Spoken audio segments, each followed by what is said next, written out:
So you're wondering what to do while you wait for Shadowlands to release. Well, here's a list of 10 things to keep you occupied, at least until the pre-patch. Number 1. Make sure you've finished all the questlines and stories in Battle for Azeroth. This includes the War campaign for both Horde and Alliance to receive your mount, the Black Empire campaign, Najdatar and Mechagon zones, and make sure you've done all the story quests in Battle for Azeroth to receive Lawmaster. Some quests will lead you on to do raids, which is fine. Even if you're not a raider, you can always join looking for a raid.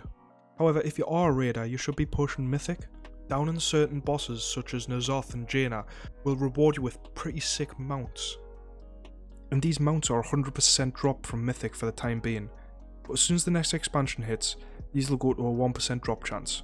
Also ahead of the curve, N'Zoth and Cutting Edge will be gone once the pre-patch hits. Same goes for the Battle for Azeroth Elite PvP sets. And completing Mythic plus 15 every single dungeon, you'll be rewarded with an Awakened Mindborer. And even the plus 10s, the Awakened title. All these will be gone once the pre-patch hits. But definitely make sure you're doing Heroic N'Zoth because the Uncorrupted Voidwing looks really cool. And once you down him, you get a quest which rewards you with that. And things like Warfronts and Island Expeditions are going to be a lot harder to get groups for, so if you're wanting achievements and titles etc. from there, you should do it now. Also the Caravan Brutasaur. Blizzard announced that that will no longer be obtainable once Shadowlands hits, although through the Black Market Auction House, so grabbing that sooner rather than later is a must. Number 2. There's so many things to collect in this game, it's pretty much impossible to get everything. But if you focus on the ones that you really want, such as transmogs, mounts, pets, toys, titles, there's some really cool stuff, and some might require you to do dailies from past expansions, such as the Argent Tournament, Talbarad, Pandaria Scenarios, Garrisons, if you really want to go back there. Even down to the last expansion, Legion, with the Order Hall, you can get some really cool artifact weapon transmogs. There's loads of old raids and dungeons that drop transmog gear, pets, even mounts. Make sure you're checking your mount journal and your pet journal to see which ones you really want to go for. Jump into PvP if you haven't already. You can collect some Marks of Honor for new transmog gear. Look for an RBG team to push rating and get all the achievements. You get some pretty cool mounts from that as well. Get your heritage armor. All allied races have heritage armor and it's automatically unlocked once you reach level 110. However, if you did use a paid boost or a faction change or a recruiter friend boosts, you won't be able to get that, but leveling from 20 when they start to 110, you'll automatically get your heritage armor for the allied races. All the other races need 120 and Exalted with the major cities faction, for example, Gnormagorn, Ironforge, Silvermoon. Max out all your professions. Alchemy gets the Sandstone Drake, Tailor and the Magic Carpet, even the likes of Archaeology gets a pretty sick mount. Fishing, Cooking. Pandarian Cooking was a pretty cool questline to be honest, from what I can remember. You've got a bit downtime now to collect, so get collecting.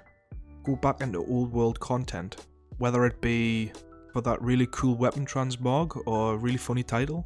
Use this downtime before the pre-patch. Number 3. Guys, get grinding rep while you've got time. I know it is a bit boring and tedious, but there are some really cool rewards, and you can get loads and loads of achievement points from doing this. Unlock all the allied races requires Exalted with different factions. If you've done both Horde and Alliance on Battle for Azeroth, have you done Legions? It's always worth a visit back there. Also, non-allied races that have the heritage armor unlocked, such as the Blood Elf, require Exalted with that race's major city, so for my Blood Elf it was Silvermoon. And I'd done this within about 2 or 3 hours altogether, going from Friendly to Exalted, purely just running through one of the Tempest Keep dungeons. So grind the rep while you can. Even going all the way back to Burning Crusade, if you haven't got any of the reps there, once you hit Exalted, you just need to buy the mounts for gold. Number 4. So are you all up to date with your BFA professions? Have you got all the recipes? Are you maxed out? If so, why not try maxing out old world content? Like I said earlier, the Pandaren Cooking was pretty fun. Fishing in Legion. There's pretty cool titles and achievements you can get. If you're not too bothered, why don't you try getting Archaeology and Cataclysm, Pandaren, even Legion for that matter was pretty fun and quite rewarding as well. If you're not too interested, why don't you try getting 2 new gathering professions ready for the release of Shadowlands? Usually at the start of an expansion, there's going to be a high demand for materials, so if you've got herbalism and mining for instance, all the blacksmithers and alchemists are going to be looking at the auction house for quick mats to level up. So it might be a good idea to capitalise on that. Number 5. pet battles, expansion features, world events, quests, exploration.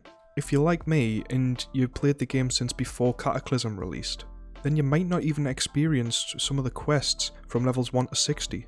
I know I didn't until last year on the Horde side experience the Cataclysm 1 to 60 quests. And you never know when Blizzard's going to change the world again. Some items and achievements might become unattainable. So work on them achievement points, even the ones that don't reward titles and mounts, etc. Some of them you can show off to your friends for bragging rights. Number 6. Level your alts. Try something new. If you've never tanked before, roll a tank, get in instant dungeons and practice that. Try healing. On the other side, if you've tanked since Burning Crusade and you've never had DPS for a while, try it out, it's pretty fun. There's loads of new classes that you might have missed. You mightn't have had time to play the Death Knight when it first came out, or the Monk, or the Demon Hunter. They're all pretty fun too. Try a different faction. If you've never played Alliance before, jump on, make new friends, make new communities. Level your allied races for the heritage armor. The Zandalari Troll looks really cool in my opinion. Use Recruit a Friend to invite new and old friends alike, and just use this time to chill out and level and have fun. Number 7. Sort out your UI. Make sure your action bars are all in the right places, your key bindings are all up to date, your macros, your add-ons, even your friends list. I personally prefer a nice clean look, so I don't have any add-ons. But if you do have something like Bartender or something, make sure it's nice and clean and ready for the new expansion so you don't have to mess around with that and you can get straight into the content. The same goes for your bags and your banks, and even your mailbox. Delete items that are for specific zones that you're not going to be using anymore in the new expansion. You can also look for a new guild. Look for a guild with the same goals as you. Guilds are always recruiting before the next expansion release, so it's now a good time to get in if your focus is more on arenas, rated battlegrounds, raiding, mythic plus. Now's the best time to look for new guilds and friends, so when Shadowlands hits, you're ready to go. Number 8. Try switching your specs up. Like I said earlier, if you've never tanked or healed or even DPS'd, try it out, you might find something new and fun. Because that's what it's all about having fun at the end of the day. If you've never PvP'd for a while, jump into a random battleground, invite some friends. If you've never done dungeons for ages, jump into some mythics, try out some pet battles. I tried to kill a legendary mecha pet on Mechagon, and honestly, I know it's like rock paper scissors, and I chose elemental attacks, 3 pets with elemental attacks to down it, and chose its weaknesses, and it still just destroyed all 3 of my pets. Like, it is quite tough. If you've never played arenas before, get a 2s partner and try that out, they're really fun as well. Push rating? What about the Brawlers Guild? Solo content that you can just jump in, have a go, and I've heard there's a pretty cool mount called Bruce. Try a different faction. Try a different race that you've never played through that 1 to 10 zone before. Reroll. Do your research in Shadowlands. What looks fun to you? Try a different class. If you've never played ranged before, try a hunter, try a mage, try a warlock. If you've never been on the front line, go warrior, go monk. There's loads of races and classes to try. Number 9. Make sure you're comfortable with the amount of gold you got. Running old raids from Cataclysm, Ward, etc. will bag you quite a bit of gold, and it's kind of like killing 2 birds with 1 stone, because you might get a lucky mount drop or some nice weapon transmogs, and if it's bind when equipped you can even put it on the auction house for more gold. You never know what the new expansion is going to bring, like in Legion, that 2 million gold spider mount that I still haven't got. Number 10. Don't worry if you're not that interested in grinding, collecting titles, getting achievements, grinding gold, etc. If you want to just play your main in the new expansion and you kind of think everything's a bit stale at the minute and you've got nothing to do, don't worry about it, just jump onto a different game. Try a new MMO, jump on Classic. If you've got any single player games on console, just jump on there. Relax, take your time. You're not missing much. And as soon as the pre-patch launches, I'm sure you'll be back. Wow guys, thank you very much for watching. If you made it this far, make sure you let us know in a comment down below. Also, what are you going to be doing while you're waiting for Shadowlands to release? If you could leave a like and subscribe, that would be even better. I appreciate it so much. Also, be sure to follow us on Twitch and Twitter. And I'll see you guys in the next video.